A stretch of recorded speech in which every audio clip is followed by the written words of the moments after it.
Schedule. Hey. Finally, it's actual sighting. How are you? Good, how are you?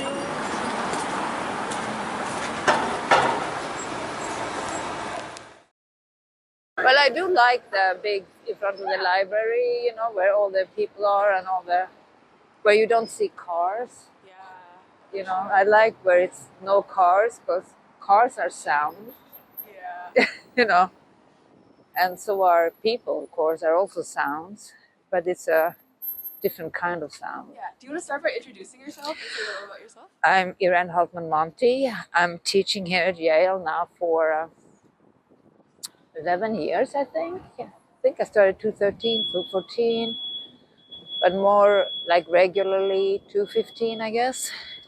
And I've always been connected to the dance programs here. And I've seen how it has increased, spread out, and become more and more important here at Yale. And it's a very, very pleasurable to watch and see how it influences the students, whether you are a banker or you're an artist. It does influence in a positive way, I would say. I'm a choreographer, born in Sweden, came to New York to study Cunningham technique, started making pieces, and I was with the Trisha Brown company for 5 years, I think, and I continued making pieces and toured both here in the States and in Europe. I had my own company. I used a lot of live music. I'm very music driven. I actually did trilogy of music.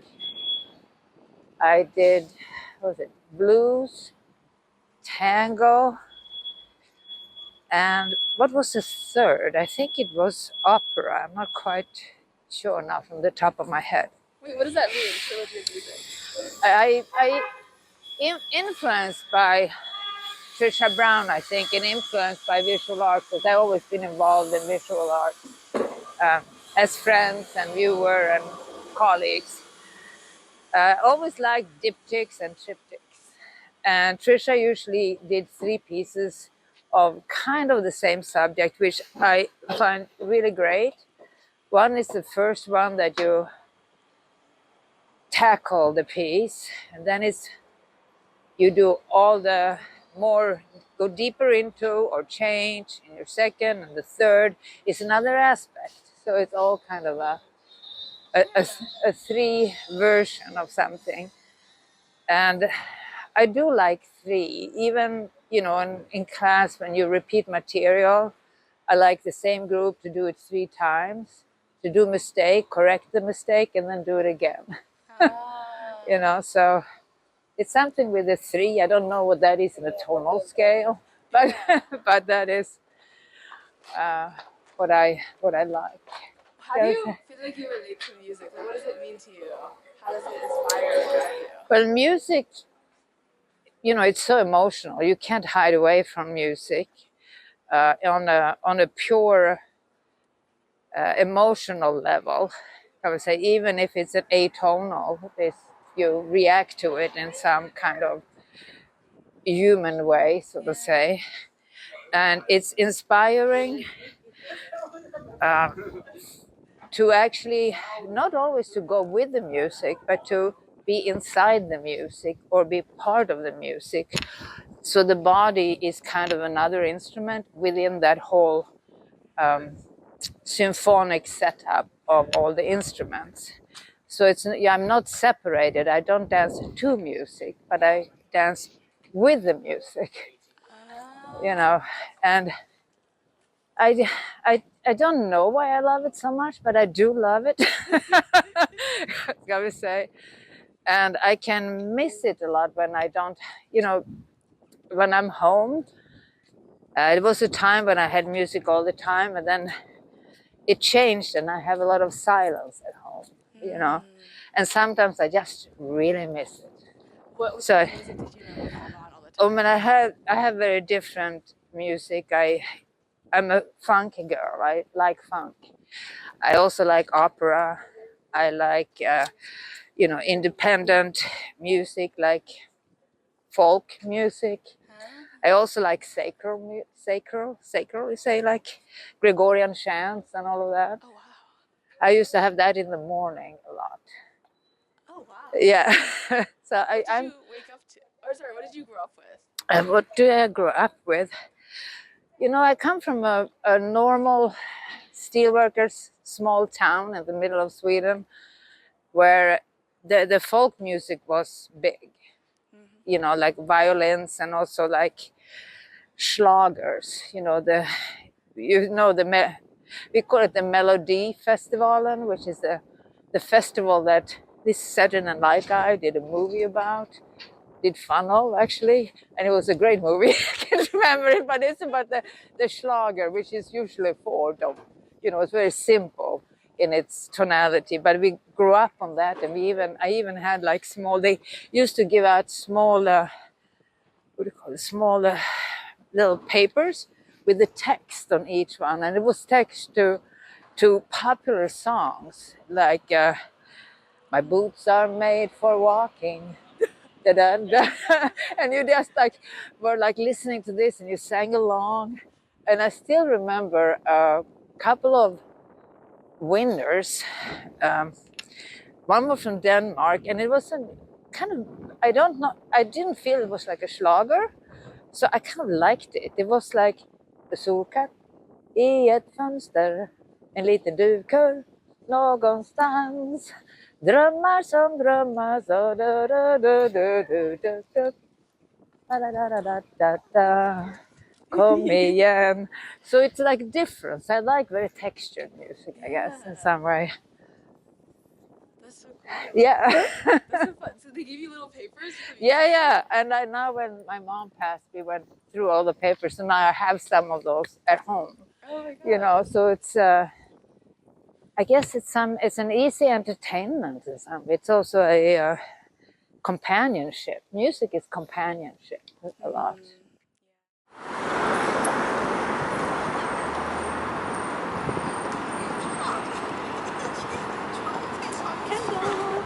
But you know, also in the olden times, so to say, I remember when I was at the American Dance Festival, I guess it must have been in the 90s, you could go to a record store and listen to music.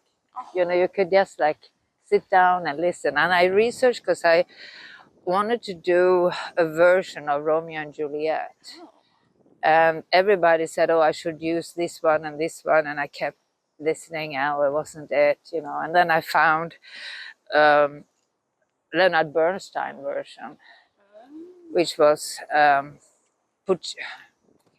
it's not Puccini, it's the other guy on P. That is really great. And at the same time, I found a recording of the best of Broadway. There was a benefit performance.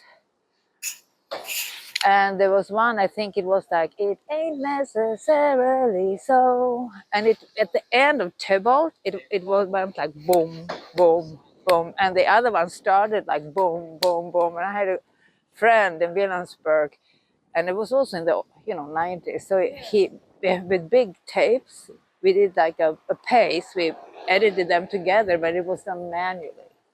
That's how old I am. I still remember, I love sitting in the studios, and I like layering of sound. For Love Betrayal and the Bowling Trophy, I used to have 3 different CD players and layer sound together. Beautiful. Do you miss that? Yep, miss that. What do you use to listen to music now? Well, now I don't make the pieces like that. You know, now you can actually sit and do it digitally with software. And when I did the Bard project, which was like last year, I think, last fall, I worked with a beautiful composer. So we actually layered one of these old early Baroque songs. Yeah. Really beautiful. And it like got layered, and then it also got layered with doors and other things, so you can hear it differently. It's But nice. you used to do this like physically. Yeah. I would say. That's such a different experience. Yeah. It's like very tactile, It changes how you make art. Yeah. It takes longer time. And it's almost like, when you wrote by hand, Yeah. you had time to think as you write. And now it goes so fast. I actually thought I needed to practice handwriting because my handwriting disappears. So I thought I should do half an hour each day, just write or write letters, something that I can get up the calligraphy of the writing. No, my handwriting sucks. Yeah.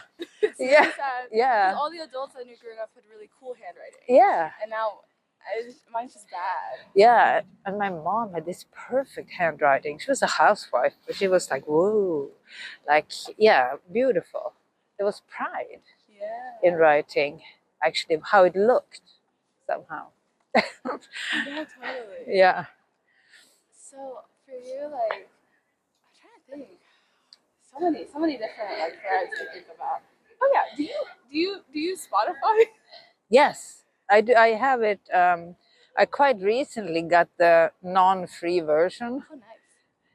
because I was using so much when I was working in rehearsal and also working out. I used it all the time, and I found some Vivaldi. It's very early Vivaldi that is really beautiful. That I coupled, and then right after one of my brother's songs came on, and I was like, oh, this is great. Then it's a new group, the Cockneys, that I've never heard of and that I want to use. It's called My Name is Sebastian. And it's really beautiful. Like it's from 1970s. And it has both, it has like a symphonic taste and a independent wild rock sense. Interesting. Yeah. Wait, your brother's song came up? He has started, my brother lives in Sweden. He is a consultant of system consulting, helping big companies. And he used to be part of a boy band as a young man. And after 40 years, two of them started working together again. So they called 40 Years of Silence, and they have started making music and laying it out on Spotify. Is your whole family artistic? No, my father loved to play accordion. He was a metal worker, play accordion, especially on Sundays. And there's a tradition in Sweden, when somebody is of age, like 30, 40, 50, or when they get married, you take a popular song and you write a different text, you sing it to them. That's so cute. Yeah, it's like so nice. It was boxes and boxes of them at home. So the idea of music is social. I brought up in a social environment that music is social, dancing is social. That's what it was. Do you miss that a lot? Yeah. And we also in Sweden, usually too, when I grew up in parties, like big dinners, you had speeches and then you all sang, like especially these schnapps songs, Yeah, that is like you have. Wait, what is that? But there's a small, you take your glass, and there is one that my mom like, gärdorna leka I vikare vassen, sola går ner över Sjöholmstas. Ja, då är det vår. Se upp här nere, här kommer han. Skål! Tons of those. Oh wow! And it's a social thing. Do you feel like that's still in Sweden now, or do you feel like things have changed? It's starting to fade out. That's sad. But it used to be really prevalent in the universities. They used to have big dinners, on Thursday dinner. First, of course, it was only men allowed, and then it was like mixed with pea soup, pancakes, and schnapps. That's so fun. Yeah, it's like we have all these different kind of things. But that social aspect I miss. That music brings together and song, Yeah. I miss that. So how did you fall into dancing? Gymnastics. I did gymnastics as a young girl, and I love the free form, on the. And then when I moved to study I started in my hometown. We had one jazz dancer coming to our town from a neighboring town with his sports car, his dog, and his drum machine. And in the local school, he taught a Dunham class. that I took. And I worked in a bakery to earn money so I could pay for the class. That's how it started. And then when I moved to Uppsala to start the laboratory technician, I danced as much as I could, started improv, and I also went to Stockholm, which is 40 minutes away, just to take a ballet class. Oh, wow. And when I was finished, I moved to Stockholm and worked at hospitals in Stockholm so I could dance every night. And then I applied to the professional school because I could dance for free for a month. And then I got in and I didn't know what to do because I had a job. I just danced because I loved it. And then I changed. I said yes to the school and I worked at the laboratory weekends and holidays. Oh, wow. Yeah. Wait, what So did you love about dance? Like, what made you, what drove you to like? I think I felt whole, like, you feel like you're in touch with a different you somehow, that's bigger than you somehow. And it's a sense of well-being, and I love the complications. I love Cunningham because of all the different directions that you have to keep your mind going as well as your body. I love mathematics in jazz because that was the same thing. Luigi, which is Los Angeles, was too romantic for me. You're swooping and you're like feeling good. I wasn't quite me. I was a little more dramatic. you know. And I'm a perfect Graham dancer, but it was so much tension. A Graham needs a dancer that is equally proportioned with the legs and the upper body because it's so much going down to the floor and up again. And I'm medium in everything, you know. So, but now I would actually like to explore that again, Cunningham and Graham. Cunningham I always had within me, but Graham with its spiral and its curves and it is very organic. So I have a I'm intrigued again that I would like to revisit it somehow. Oh, what is your favorite like? Are there any like favorite moments you've had in dance or with music, and just like alone or with other people? Or, yeah, just what does it Well, feel like? there's so many different versions.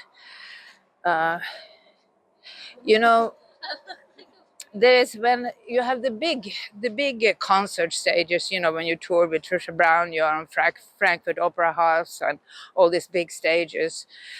And to dance Set and Reset with the Rauschenberg set and Laurie Anderson's music and Trisha Brown's beautiful choreography, it makes you happy.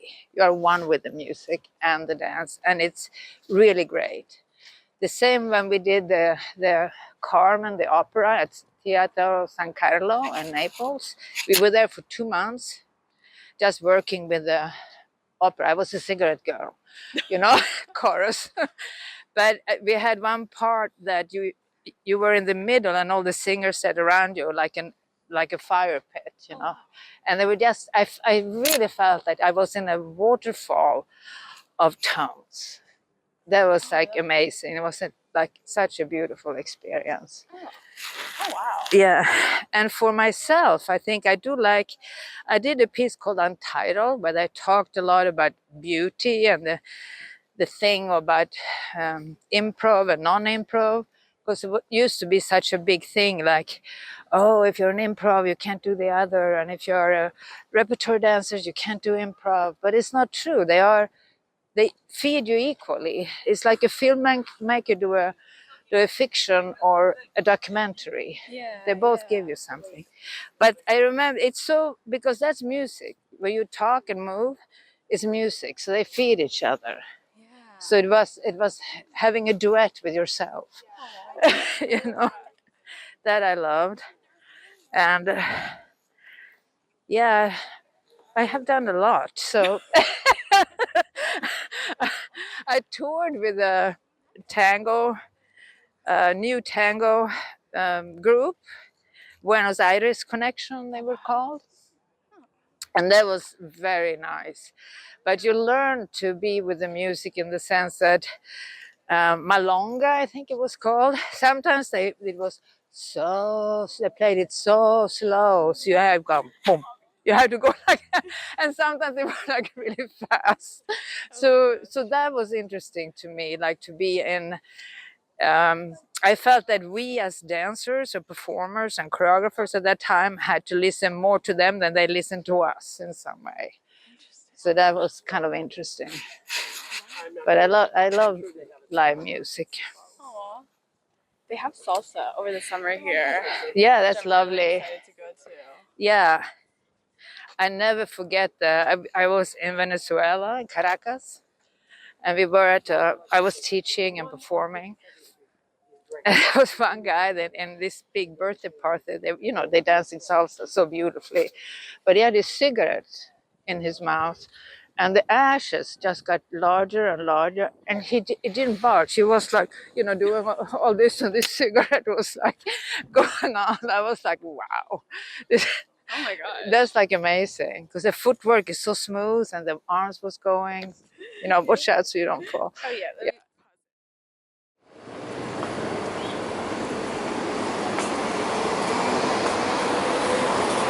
Like how you dance like this, and then it goes bigger and bigger, and then he's like flying low. I can't dance. But like really low where they do aikido rolls, but it comes from his heritage of, like, I guess, salsa in some way. That's so cool. Yeah. Oh. Do you feel like there's times where like pursuing dance or music has like been beneficial or like difficult for your mental health, or just like how you feel like those Definitely relate? good. Nice. Definitely, I think music is important for a mental health. Yeah. It really has, but the tones affect you differently. So if the tone is low, or if it's high, or the connection between them. I mean, even like this, if you listen to, no, so we have very high up in Sweden. This is Sami, the Laplanders. They have this guttural, like Eskimos do, like guttural song, and it's amazing. I worked with a Swedish jazz musician who learned to, we call it, to joik, when you call the cows in, like kosara kosara koo, the singing like that. And she learned that sound, so she was not allowed to teach it because it's sacred. Yeah. But she showed us, and I was like, wow, this is like, you feel it, the vibration comes into your body. So yeah, and I think you just have to be in tune to what you need. Something you need yesterday, you might not need today. So I think that's the biggest thing with healing in general. I think to allow yourself to be healed. That's like a big step. To not fight, just to, well, healing is a big thing. Yeah. I would say, and it's also very personal. I think For sure. healing, like what you know, yeah, I think it's very personal. And you can be healed in small bits or in big bits. Yeah. There are also dancing that are actually specifically designed for healing. Oh wow. Like opening up different parts Yeah, of the body. it's nu ska jag se, vad kallar det? Authentic movement. I have done it here in classes here. I didn't do it this year. I thought about it, but you are many people. Yeah. And it requires kind of one person, and then the other people are the, like, viewers. They look, and you are in the middle with the closed eyes. You can be on the floor, but actually you just move how you feel, and the other people will protect you if you almost into the wall and so forth, and then you share. And then there's also something called dance therapy, which I don't know very much about, but I've never been interested in that for myself.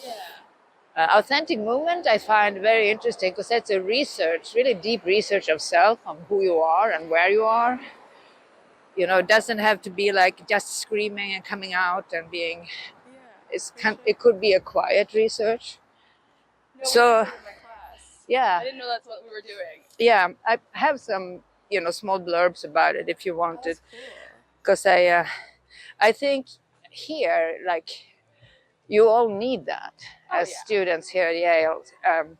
I hope I pronounce it correctly. I never do, because it's that kind of process-oriented listening device inward, that I think is beneficial for you when you need to actually produce outwardly Yeah. so much. It needs to be a balance. Yeah. So what other dreams do you have related to dance or music or just whatever? Dreams, wow. Dreams. I have started working again a little bit, which is like I got offered studio space at Brooklyn Academy of Music. So yeah, they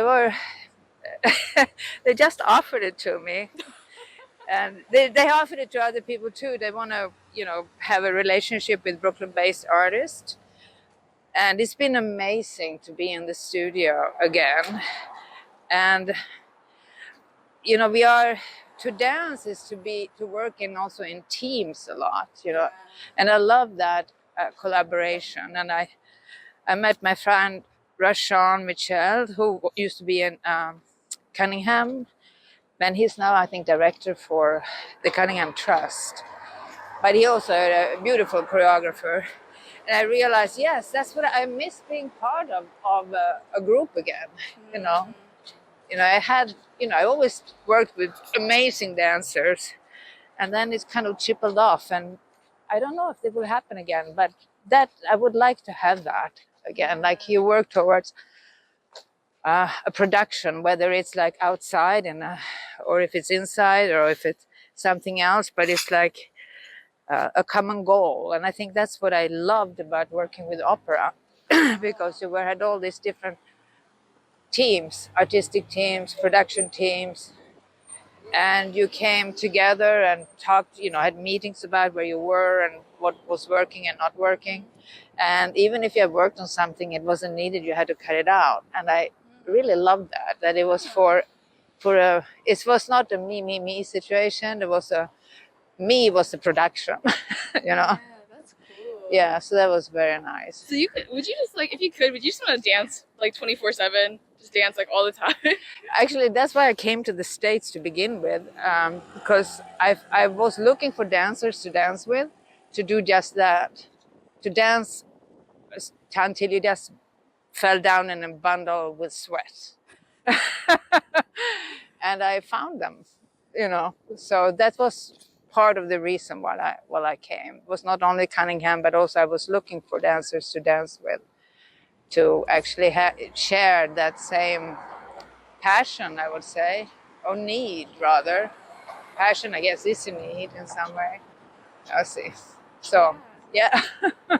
Do you want to do that? No. I like dancing, but not that much. I have maybe a good 5 minutes in me. Yeah. But I was here in the late 70s, beginning of 80s, when it was a lot happening in New York City, when we actually were having these lofts and we were up all night. We locked the door and we danced all night, and then we went out and had breakfast when the sunrise came up, Oh my God. I'm from that period when you had that thing, and later all the lofts was taken over by, architectural agencies or offices for lawyers and stuff. But it was a beautiful period to be here in New York. Yeah, Roxy was happening, like with all the breakdancing. Oh my God. When you just could go in and it was different rings where people were dancing in the middle. So it was fun. Yeah, it was of course it was like beginning of the 80s when the AIDS epidemic later came, and so there was a lot of tragedies around, but it was also a lot of good things for a young dancer at that time. Yeah. What advice would you have to young dancers or young musicians or just creatives in general? Oh, just follow what makes you happy. That is like, I know that it's like a hard thing to do economically, but I always think that if you follow your passion or your instinct like that and do the things you want to do, if it fails, you know you wanted to do it, and don't have to second guess yourself like, oh, I should have painted that red, oh no, I should have done it faster, and or anything like that. Just because anybody or everybody will tell you what they think, and they have criticism, and you have to pile through it and go back to your gut and see if you agree or not, because everything is subjective. Yeah. So I learned that. I would say. To cross over to it. And yeah, sure. We can sit down. Yeah. This is So, great. I don't know and if I I think, have any more questions. I feel like man, everything the is hardest wonderful. part today, I think, is the economy. Dance in general. I'm not talking music now, just dance, but it might be the same for music. Is that you immediately, if you want to do a piece, you need like 5 people. You need to pay them. Oh. It's not that you can you be by yourself. So it's economically, I say it's a stupid profession economically, because it requires funding. It's nothing you can sell more than for a weekend or so. So it's not economically feasible. That's the hardest part, I think, for being a young choreographer today.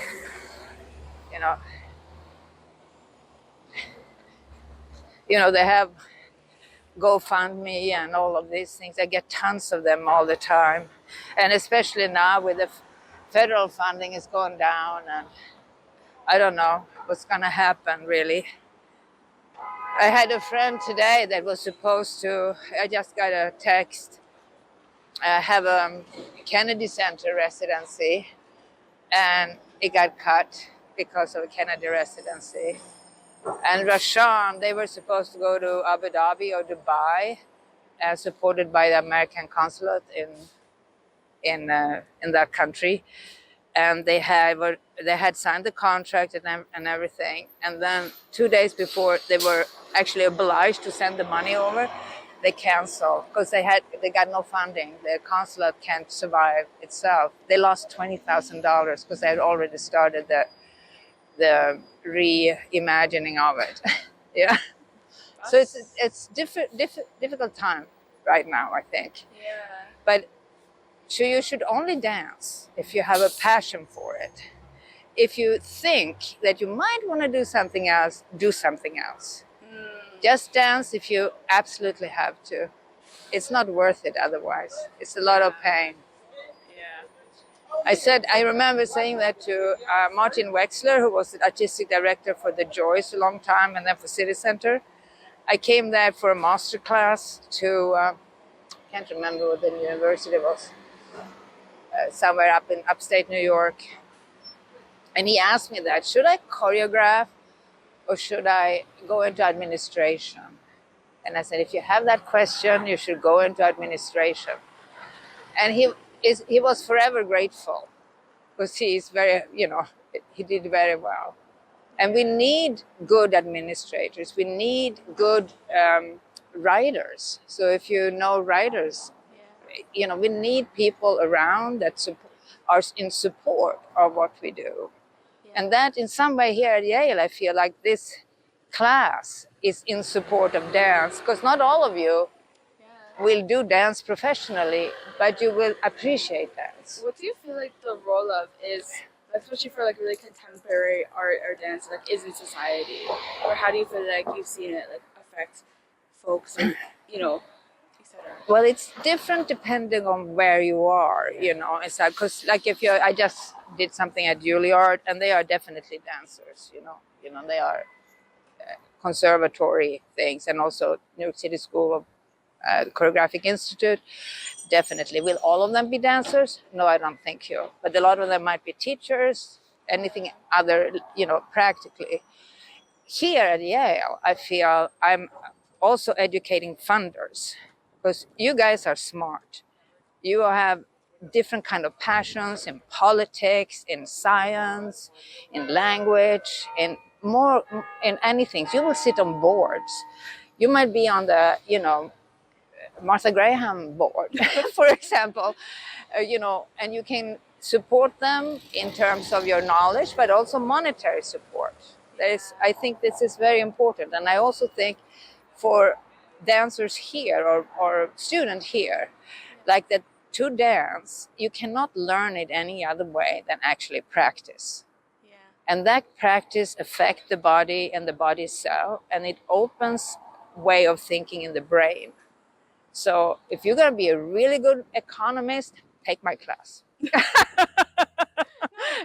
You know, yeah, like, because it makes it, you start thinking things from different ways. That's true. Yeah. And you need to survive in today's society. I think you need to think outside the box. Yeah. You What know, time is it?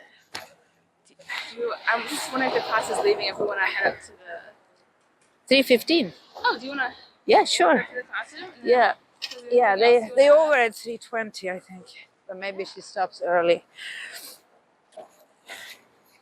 Yes. Do you have anything else you want to add or anything? No, I think. I feel like that's really nice. Great. Like I've had so many. I had lawyers, and one of the Citra, I think her name was. She's at Harvard now, and she took my class several years ago, and now she's into copyrights for dance, Oh wow. which is very interesting, I think, because that's something that comes more and more.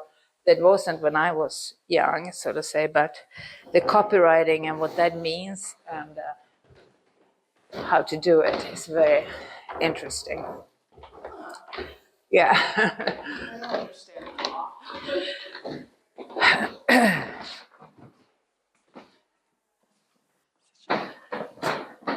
Okay, is there any music that you've been listening to recently? Or any musicians you'd recommend? I have been listening to some sweet Bob Callahan music. Some Bob Callahan? Yeah, What's that? I can show you on my little Spotify. If I do Bill Callahan, maybe.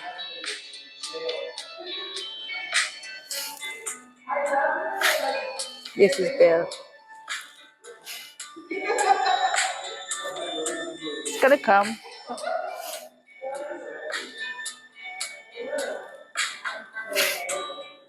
I started out in search of. Oh.